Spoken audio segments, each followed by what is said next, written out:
As we are talking right now, it's probably midnight in Kenya.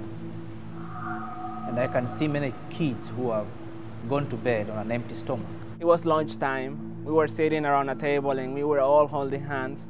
And my father was praying for the lunch that we were about to eat. But there was only one problem. Our table was empty. My earliest recollections is finding myself at the age of 5, roaming the streets, eating from dumpsters. And when my father said, "Amen," I opened my eyes once again. And the table was still empty. We were not able to have food at all.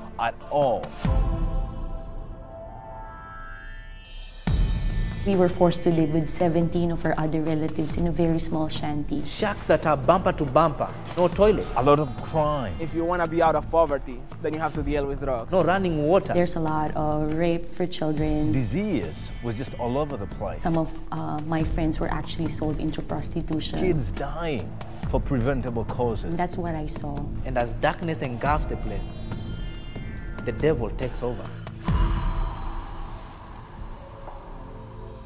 One morning, I just woke up that, my uncle is just touching me in some parts of my body, that I just thought to myself that this can't be happening. One day, my father was murdered right next to my mother, and I knew that moment that my life had changed.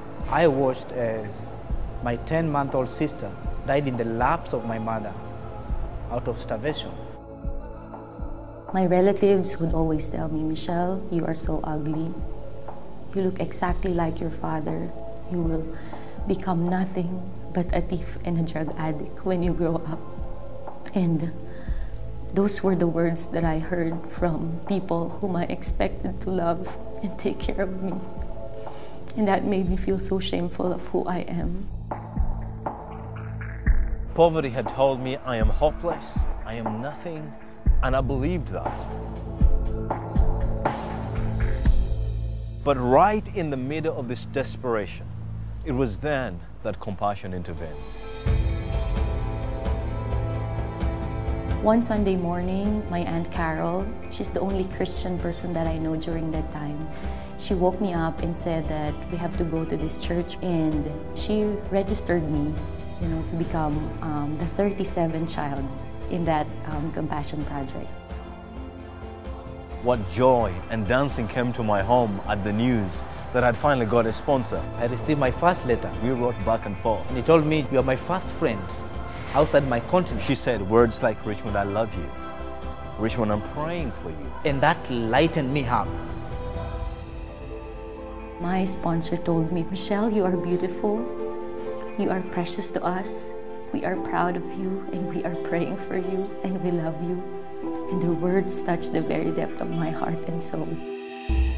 18 years later, here I am, a child rescued from hopelessness by a young person.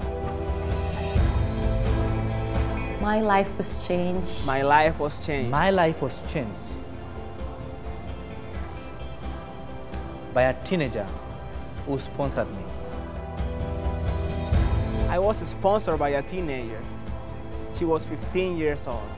Her name is Ashley. One teenager changed my life. She was 15. Her name was Heather. I called her mom. There were 5 teenagers in the family. They had one telephone landline, and instead of having a second landline, they decided to sponsor a child. And that little child that was sponsored, that's me.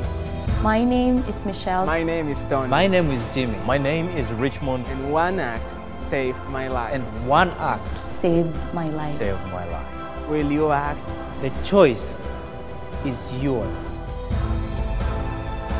Sponsor a child through compassion today. Release a child from poverty. From poverty.